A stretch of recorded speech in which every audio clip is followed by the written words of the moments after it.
Today, on our Jewish journey through the Gospel of Mark, I covered quite an interesting portion last week, and today we are going to see an even more interesting and complex section today that will close us off from our chapter 5, our study of chapter 5, that great Mark sandwich that I had mentioned before, and I will continue to mention because that's what Mark does. So let's simply do a review of where we've been so we can make sure that we've built a solid foundation on which we can progress. Previously, in a Jewish journey through the Gospel of Mark, we met a demoniac, or a demoniac, or however you would like to pronounce it. And you'll remember this guy lived in the tombs and came out. He's scary. He's the scariest guy around. But seeing Jesus from a distance, he ran up and bowed down before him and shouting with a loud voice, he said, "What business do we have with each other, Jesus, Son of the Most High God? I implore you by God, do not torment me." For he had been saying to him, "Come out of the man, you unclean spirit." And he was asking him, like every good Jewish exorcist would do in the day, "What is your name?" To get the name of the demon. "What is your name?" He's not trying to add somebody to his contact list, his Rolodex. Right? He said to him, "My name is Legion." It's plural. "For we are many." To the tune of a Roman legion, 5,000, 6,000 men. So we're talking about a whole lot of demons compressed in a teeny-weeny space. And he began to implore him earnestly not to send him out of the country. And large herd of swine feeding nearby in the mountain. You know the story. The demons implored him, "Send us into the pigs, that may we enter them." Jesus, remember, says, "Okay, I don't eat pork. I give you permission." Coming out, then clean spirits entered the swine, and they rushed down the steep bank into the sea, 2,000, and were drowned in the sea. On the way down, you'll remember their last words were, "That's all, folks." And we know that Jesus was not a vegetarian, but very clearly he valued the life of this one man, he's a Gentile, of this one man more than he valued that of animals. With all my respect to, with some of my respect to PETA, not all of it. But that's the embankment in which they ran down, charge, and they drowned. So the owners of the pigs come. They see, our whole economic model has been blown up. And they began to implore Yeshua not to leave their region. And Jesus is getting into the boat. As he's getting in the boat, the man who had been demon-possessed with the legion, now free, was imploring him that he might accompany him to be, a 13th disciple, come with him. But Yeshua didn't let him. He said to him, "No, I don't need a 13th disciple, but you've got a big job to do right here. Go home to your people and report to them what great things the Lord has done for you and how he had mercy on you." So report to the Decapolis, report to your Gentile friends and family and community what God had done and that God had had mercy on you. And he went away and began to proclaim in the Decapolis what great things Jesus had done for him, and everyone was amazed. So by this point in the narrative, you've got Jews who are amazed throughout the narrative. You now have Gentiles who are amazed in the narrative. You got pigs who are, they're drowned. But I asked you this question at the end of the service. When was the last time that you were amazed? Not characters that you're reading about, not historical groups, but you were truly amazed at what great things Yeshua has done. For whom? For you, for your loved ones, for our congregation. Look to be amazed, because Yeshua is not only capable of, he has a long track record of doing amazing things. And we should, when they occur, we should take note of them. That's why we praise him. Well, let's sum up Mark to that point. We've seen a litany of areas over which Jesus, Yeshua, has authority, and we've just now added a legion of demons, and we now go on to our next section, finishing up chapter 5. So buckle your seatbelts. I call this section 12 years before the mast. Now, I find that rather witty. And the last time I preached this, a decade ago or so, very few people joined me in finding my title witty, because they hadn't read the book 2 years before the mast by Richard Henry Dana. It's a classic of 19th century literature, a classic adventure story, and I did a play on word. Hey, anybody read that book here? All right. Take it from me, it's very clever, it's very witty, but we'll move on. 12 years before the mast. And it's spelled M-A-S-S-E-D. We'll find out why in just a moment. Well, we're going to take the boys out on the sea again, and we're going to see what happens. So, do we have, yeah. Jesus crossed over again in the boat to the other side. Why did Jesus cross the sea? To get to the other side. Right, exactly. Okay, good. Wake up. Okay, good. Right. So they're down in the south there. You see them? They're down on the south east, and they're going back to Capernaum. And a large crowd gathered around him. And so he stayed by the seashore. That's Capernaum today, right there. He was on the eastern end. He's now gone to the northwest.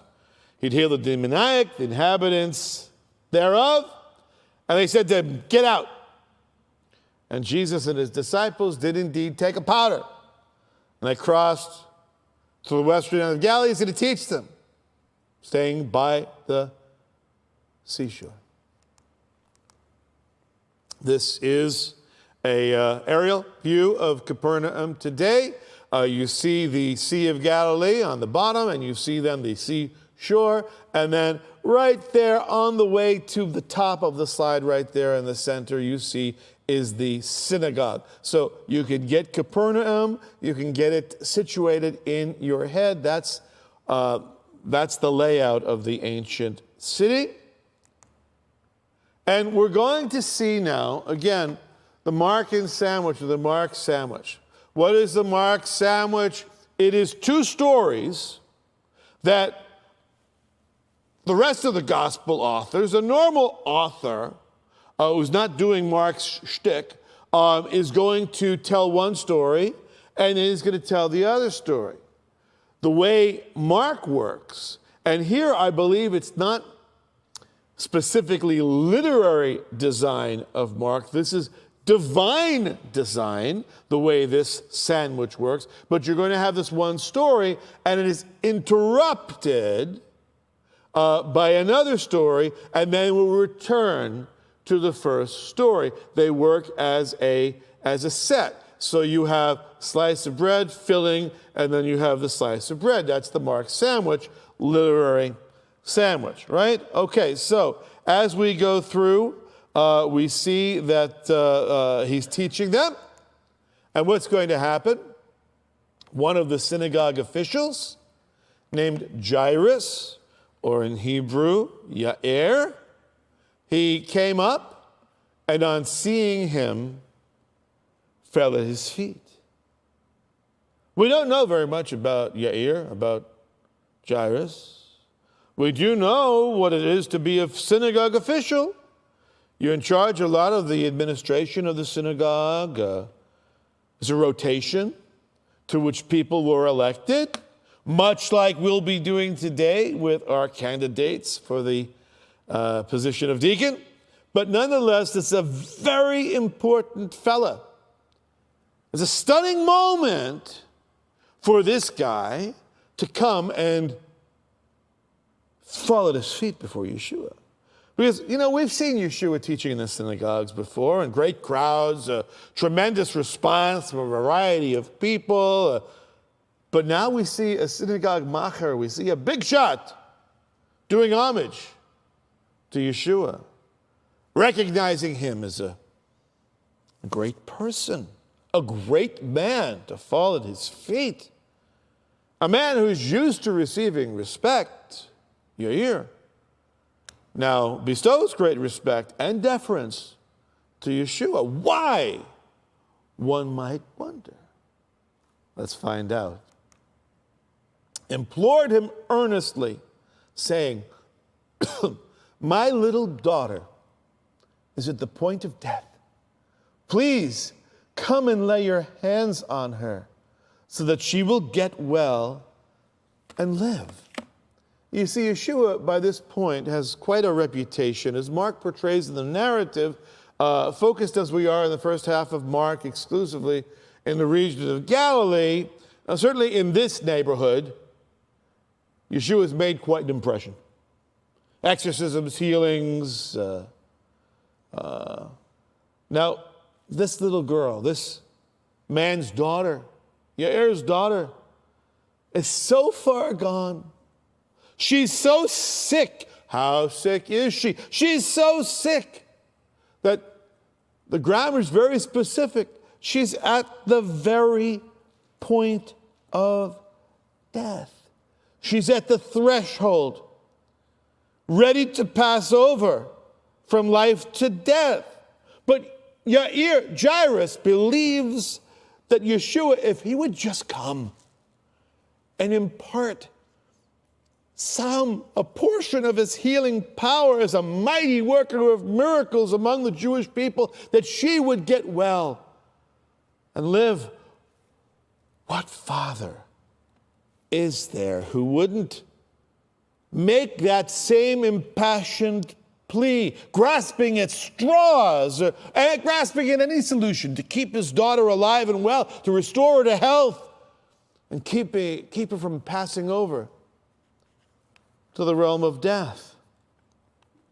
Yair, you can assume, is much like our dear departed Carrie Fisher, who famously said, help me, Obi-Wan. You're my only hope. Help me, Yeshua. You are my only hope. It's interesting to see this in the Bible, but we often see even today people who acknowledge the power of Yeshua, Jesus, the identity of Jesus as God's Son, his resurrection power, his forgiveness of sin. They recognize his great provision, but yet they nonetheless live their lives as believers as if Jesus is their last hope. Not the first point of refuge, but the last. And we don't know where Jairus, Yair, was in his faith journey. All I can say is that from what he heard, or perhaps what he had witnessed personally, he knew that if his daughter was going to be restored to life, there's only one means by which that would happen, and that's Yeshua. Yair's only hope. Thank God Jesus didn't stay on the over on the other side of Galilee. And that he came back. He didn't loiter. He didn't linger. He came back in time Because, as we understand, this little girl is at the verge, is at the point of death. Time is of the essence. And the passage tells us,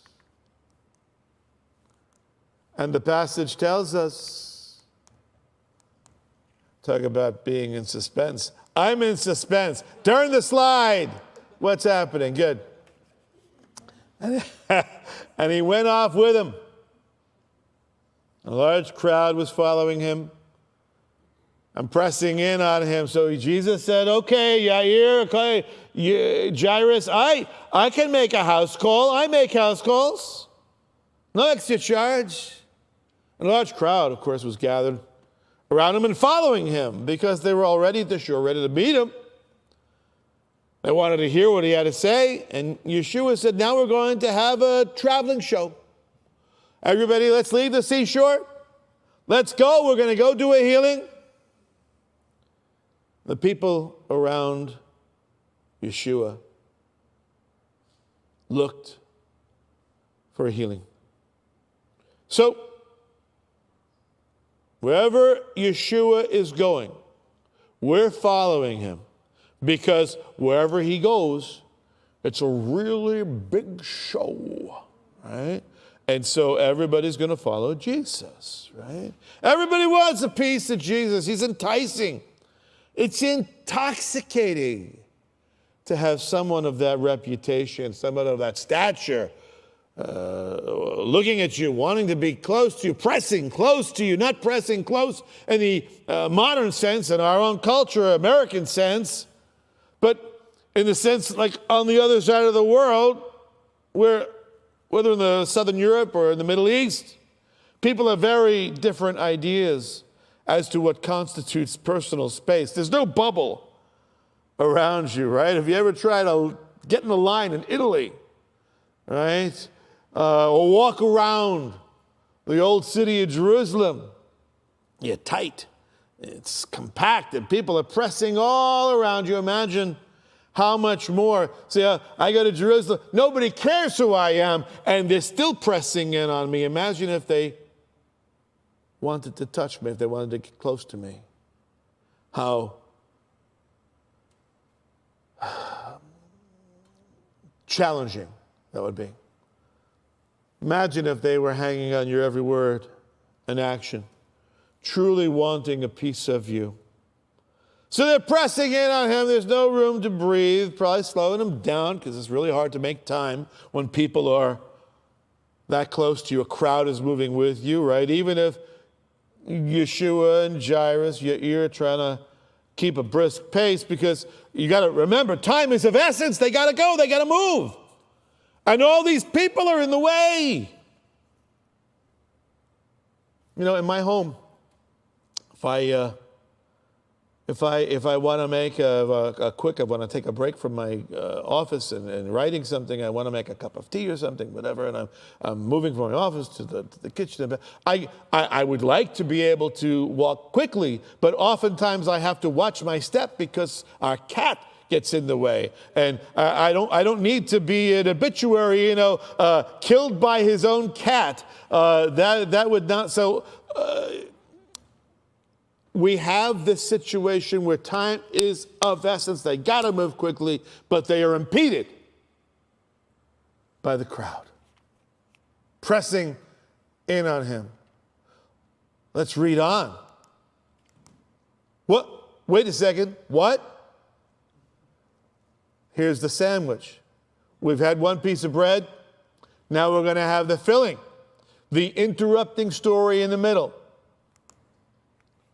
A woman who had had a hemorrhage of 12 years. Wait a minute. Don't interrupt the story. Little girl's on her deathbed. She's at the very point of death. And now, Mark, what are you doing?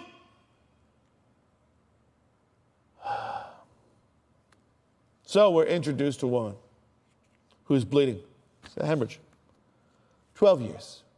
And she had endured much at the hands of many physicians, much and many, and had spent all that she had Money. She had endured much, many physicians, and money. Much, many, money. And she was not helped at all. Rather had grown worse. Many have had the experience, maybe ourselves or our loved ones, of having some sort of chronic condition. You go to the doctor, this specialist, that specialist, perhaps some alternative medical choices, whatever the case may be, and still experiencing the fact that nobody seems to be able to help or even maybe even diagnose the problem. They don't have a solution to your pain, to your challenge. But here we have a woman who's suffered for 12 years. She's been sitting at home, bleeding. She's not sitting at home all the time. She's going from doctor to doctor. And this is Israel. It's filled with Jewish doctors, plenty of doctors. But even a Jewish doctor couldn't help her. She's really in trouble. Text says she had endured much. That's Mark, master of understatement. She had endured much. Much. Not only did the doctors not solve her problem, but not only did she have to endure, remember, medical knowledge, even as late as the 19th century. If somebody was sick, one of the great innovations of modern medicine was bloodletting. But she's already bringing out the leeches. She's already bleeding. You can imagine the kind of medicine. It says she endured much. And she had spent all that she had. For what? For nothing. All she'd done, all she'd spent, everywhere she'd gone, wasn't helped at all. When Luke tells the story, by the way, he leaves that part out as a physician, I guess, professional courtesy. Didn't want to make the doctors look bad. But we're in Mark, so we can make the doctors look any way we want, right? But she'd grown even worse. These are some of the medical implements of the ancient biblical world.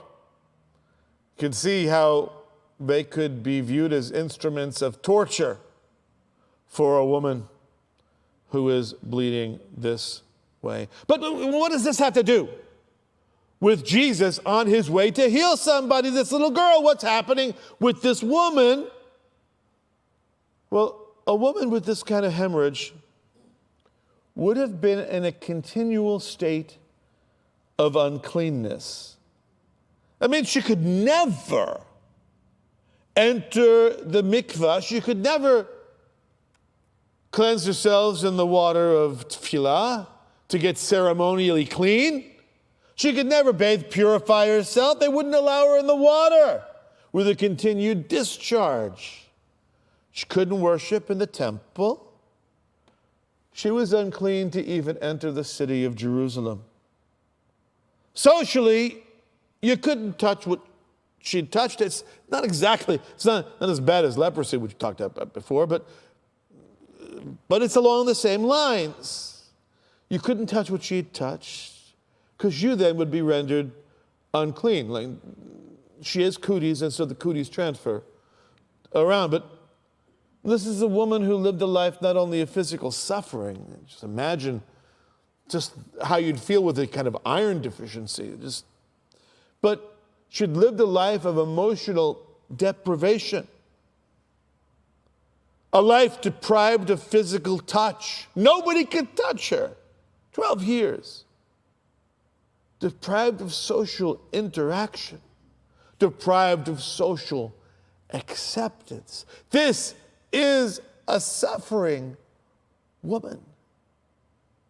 And after hearing about Jesus, she came up in the crowd behind him and touched his cloak.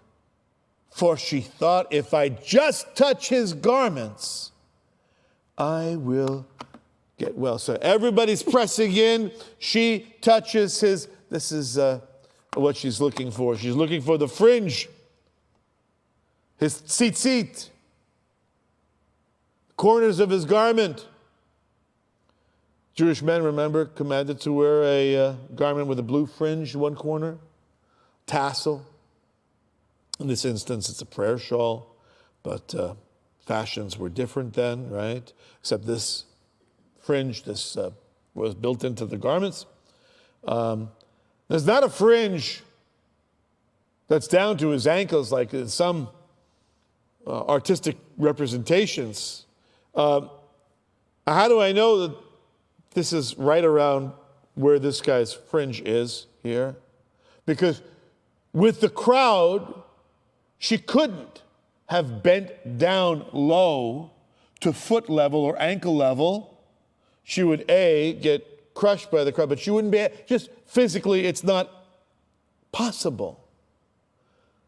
She touches him at the fringe. She doesn't have to stoop down. She doesn't have to make herself conspicuous in any way. Just need to reach out and touch. Just for a moment.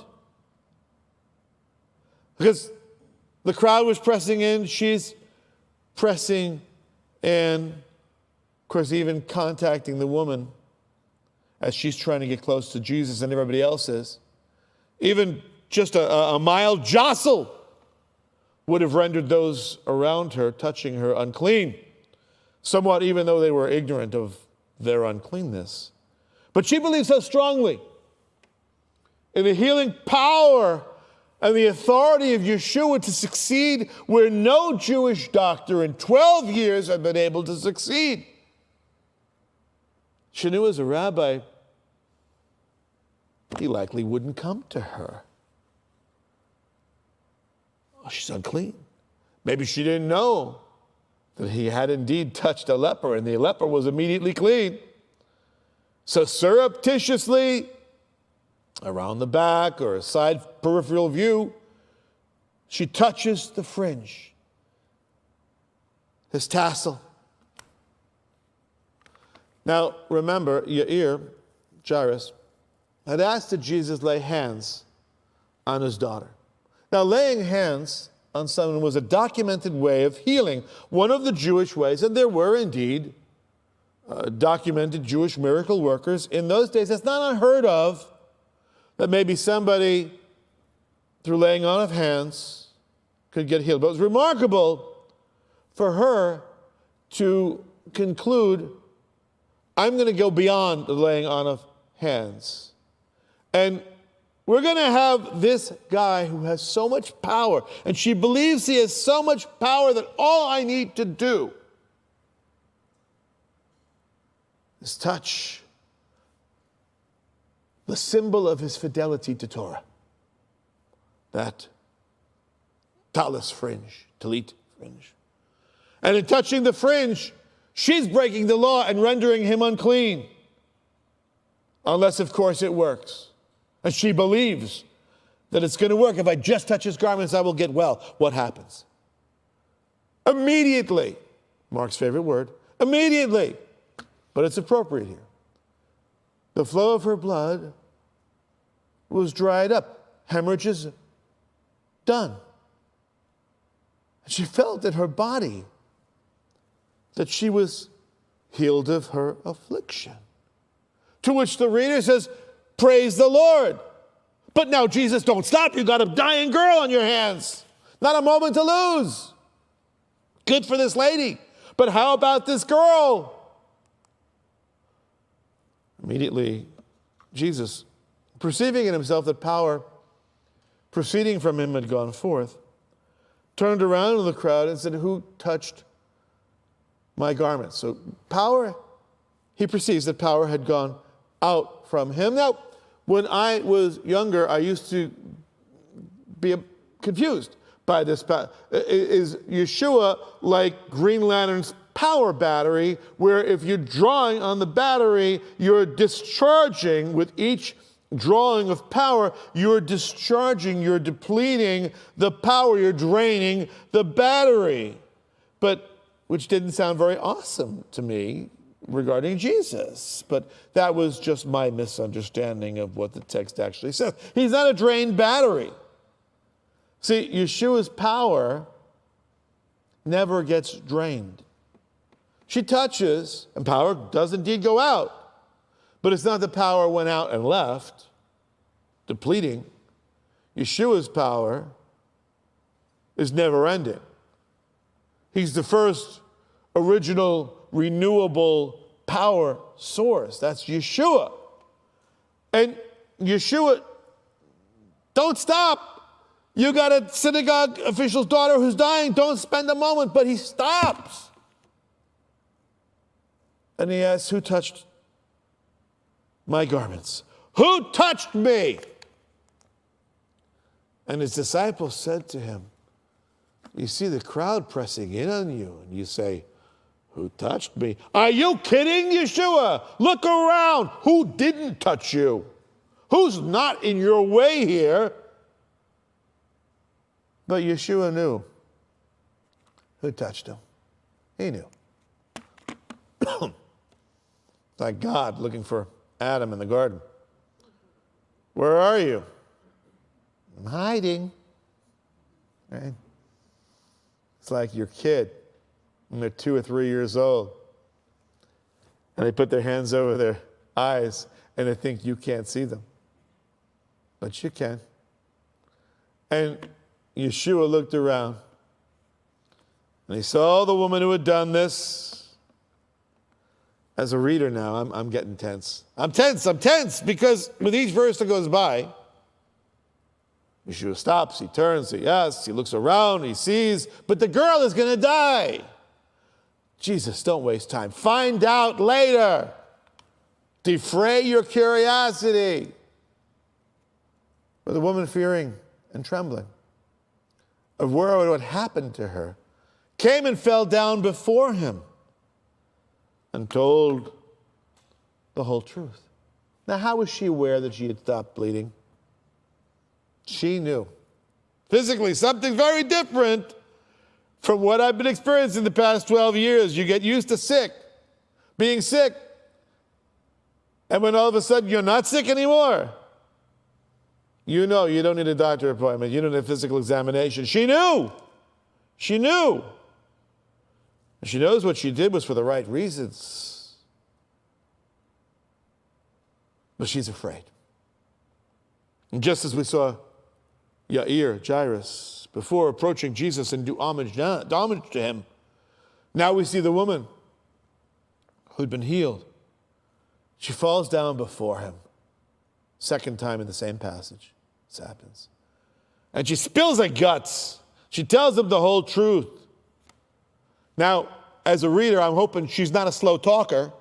Rich, in my imagination, I don't know how many details. We all know. There's some people, when they're telling you a story, they got to give you all the details, whatever, and it takes them 10 minutes to tell you what you could tell them in 1 minute, right? And you're like, okay. As a pastor, I'm not looking at any of you specifically, but as a pastor, you hear a lot of people telling stories, and sometimes they want to tell you all the details.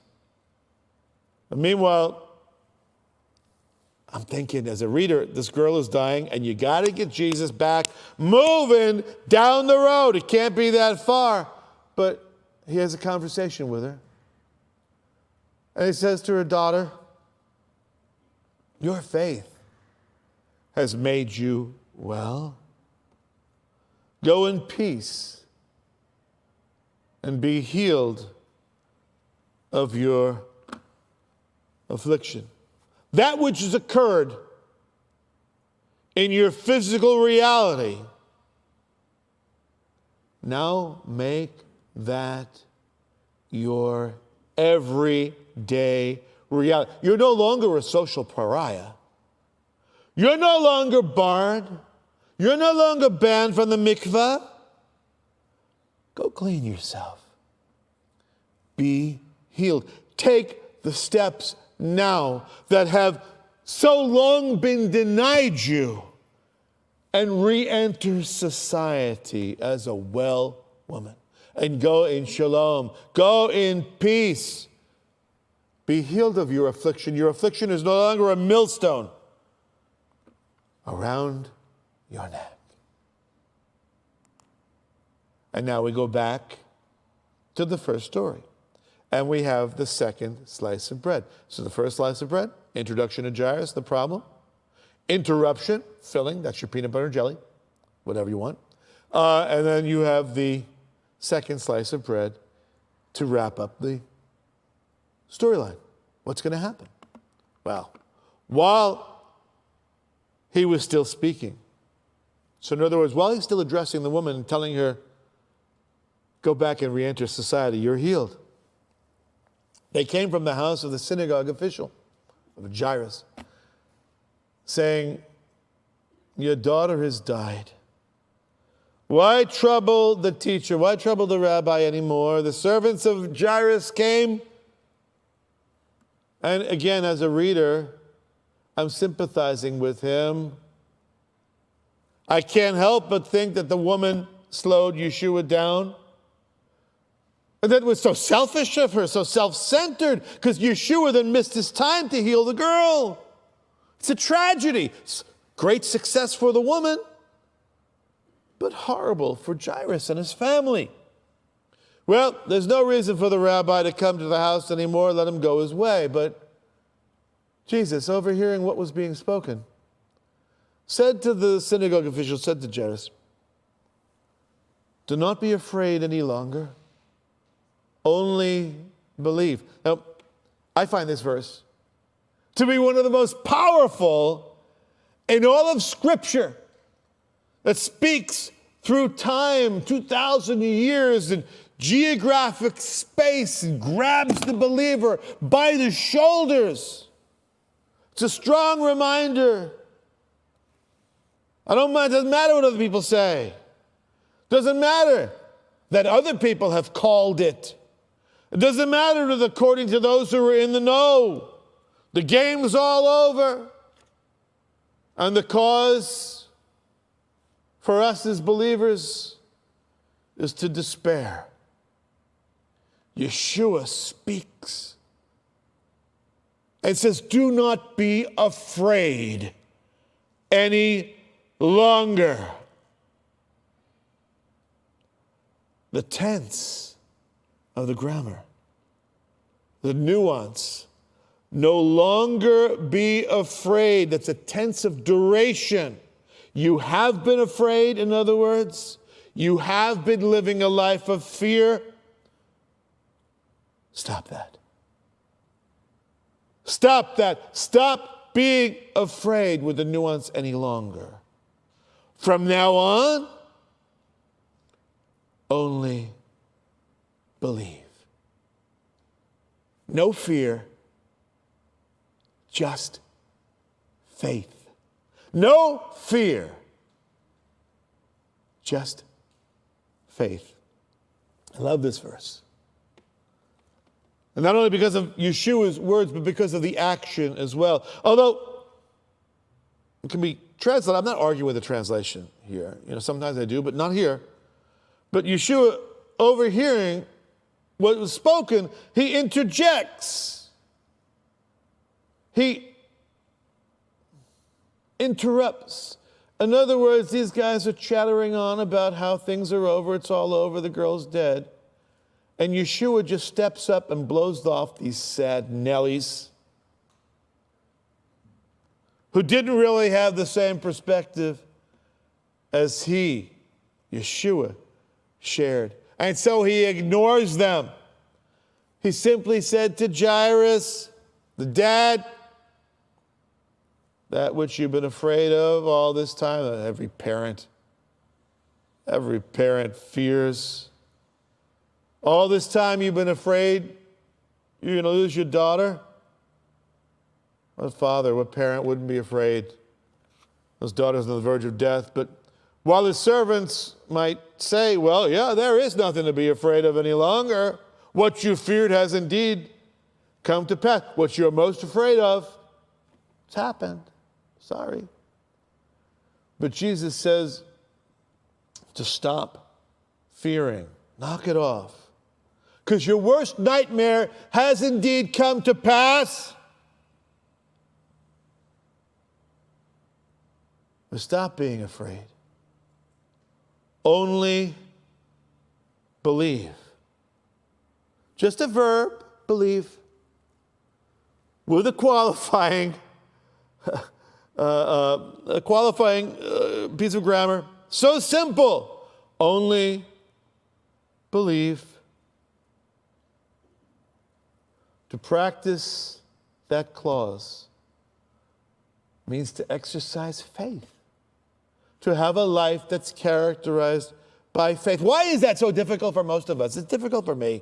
Maybe not for you, but for me it is.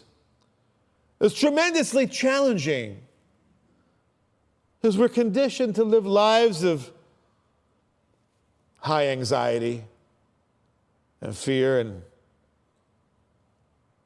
everything around us, the stimulus around us, blaring danger, danger, warning, warning, like the robot from Lost in Space. We've been conditioned to be afraid. The headlines, the news reports, turn on your internet, turn on your radio, turn on your TV. From an earthly perspective, it's scary. But from a divine perspective, knowing who has gathered the waters in his garments, knowing who rides the cosmos like an open-air elevator, the Lord riding around the heavens like Willy Wonka and Charlie in the glass elevator, flying around without the elevator. Knowing our God is in control. Of what do we have to be afraid? Whom shall we fear? Only believe.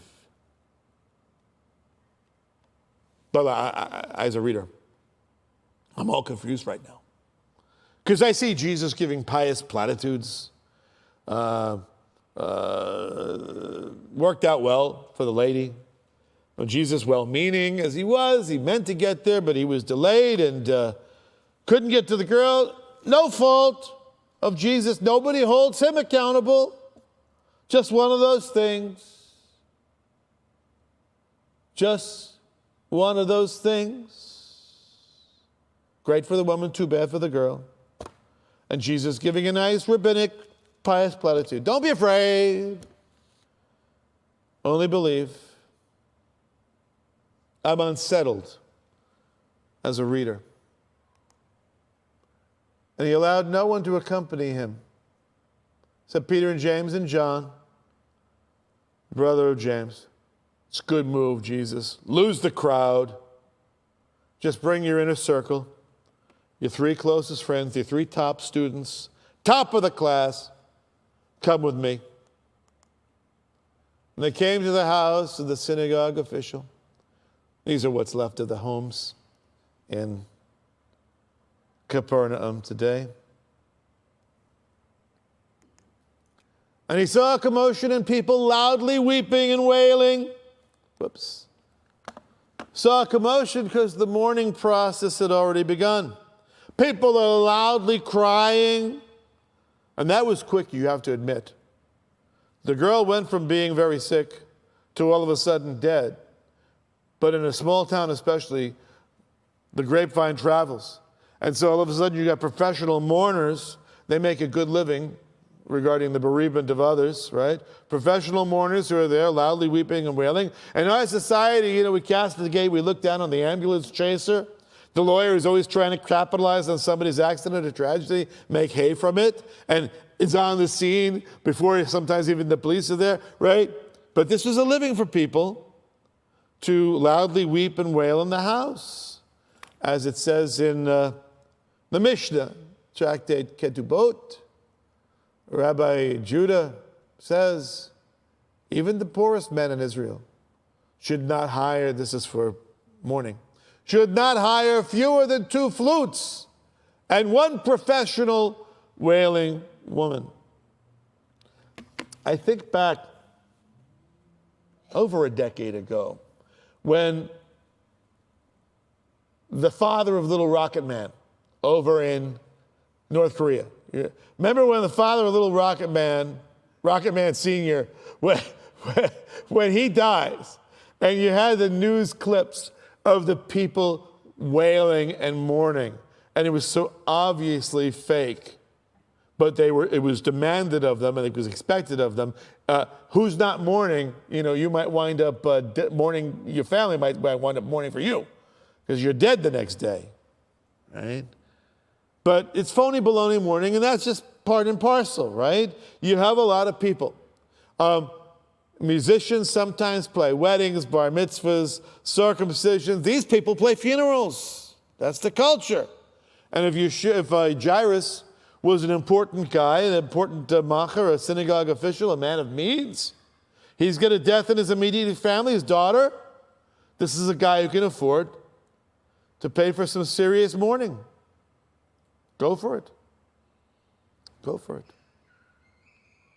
Well, entering in, Yeshua, said to them, "Why make a commotion and weep? The child has not died, but is asleep. You're giving me a headache. Get out. Shut up." And they began laughing at him. But putting him all out, threw him out. He took along with the child's father, mother, his own companions, and he entered the room where the child was. The mourners changed from boo-hoo-hoo to ha-ha-ha on a dime, right? It's phony mourning, right? They're deriding him. What a stupid statement. Smart rabbi, right? Stupid statement. She's dead. Dead is dead. This is the rabbi who's got such a reputation, such a talented guy, doesn't even know when a kid is dead. But Jairus, who is the authority of the house, has his authority superseded by Jesus, as Jesus has him thrown out. He takes charge. And they go into the room where the little girl was. You know that this is a man of means because his daughter has her own room in this home. Pretty good for first century Israel, for a girl to have her own room. And taking the child by the hand, he said to her, "Talitha kum," which translated means, "Little girl, I say to you, get up." Taking the corpse by the hand. Talk about defilement. Jesus, by touching a corpse, has defiled himself. And he says, "Talitha kum," it's Aramaic. Means get up or rise. Many think that this Aramaic phrase is inserted by Mark here in Aramaic because it's some kind of special incantation. Jesus' miracle worker used an incantation, and that's why it's recorded here. A lot of ink spilled and commentaries over Talitha kum. But I have an answer as to why Yeshua said, why it's recorded here that Yeshua said. Mark records that Yeshua said Talitha kum because Yeshua said Talitha kum. Aramaic is his language. It's not an incantation, it's a quote. What happens? Immediately. Again, Mark with immediatelys. The girl got up and began to walk, for she was 12 years old. And immediately they were completely astounded. She got up. No kidding, they were astounded.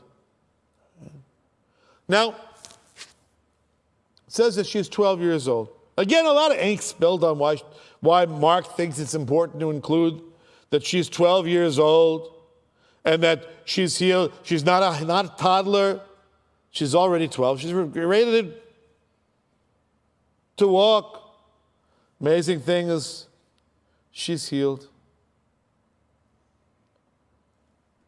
I call this passage 12 years before the mast, because the number 12 has a very important role to play here. We've already seen 12 years. The lady who had the flow of blood, she'd been suffering 12 years. Now here's a girl, 12 years old. And the woman who got in the way of Jesus and slowed him down from healing the girl because she was concerned about her own healing. We need now to get to Paul Harvey and to the rest of the story. What this means is that the woman with the hemorrhage, she started bleeding in the same year that the little girl was born. It means, don't miss this, it means that God had designed this. The intersection of a 12-year-old girl of Israel and an Israelite woman who had suffered for 12 years was by design, not by happenstance. And it was the suffering of this woman, not for 12 months, for 5 years, or 8 or 10, but specifically for 12 years. Enough time that she had seen every physician, spent all her money. Now, if this man if Jesus had not run into the hemorrhaging woman and had gone straight to Jairus' home, she might not yet have died. And Jesus most likely would have healed her, but would it have made a specific portion of Scripture, or would it maybe have just simply been lumped in a summary statement like so many of other Jesus' healings were? But because this particular illness led to death and then to resurrection, it's the very delay that Yeshua experienced, because this woman and this girl brought back to life, their lives were inexorably connected. 12 years, parallel lives, and the point of that intersection is Yeshua. Both women, the 12-year-old and the woman who hemorrhaged, they walk away healed. Both women glorify God. Both reveal Yeshua's power and authority. And he gave them strict orders. No one should know about this. And he said that something should be given to her to eat. No one know about this. What world are you living in, Jesus? Right? Obviously, they're going to disobey his order. You can't keep this news bottled up, right? I believe what's being said here is, don't tell anyone about this until I and my friends leave. I have no further time to be slowed down. I got to be about the business of announcing the kingdom. Can't be distracted, can't be slowed down. Let me out. And then you can keep the news quiet. In the meantime, while I'm slipping out of the back, and then everybody says, who was that masked man? Who was that masked rabbi who healed the dead girl? Then give her something to eat, because surely she's going to be hungry, right? Dying, being sick and then dying can definitely take a tax on you. And so give her something to eat. So speaking of food, this is where the Mark sandwich ends. It's a tasty one. Because God's ways, you see, they're mysterious. And we might always know why it is that we suffer. But if Yeshua is your anchor, if Yeshua is your rock, if Yeshua is your Messiah, you may not always know the why, but every one of us knows the whom. So, don't be afraid any longer. Don't fear the future. only believe.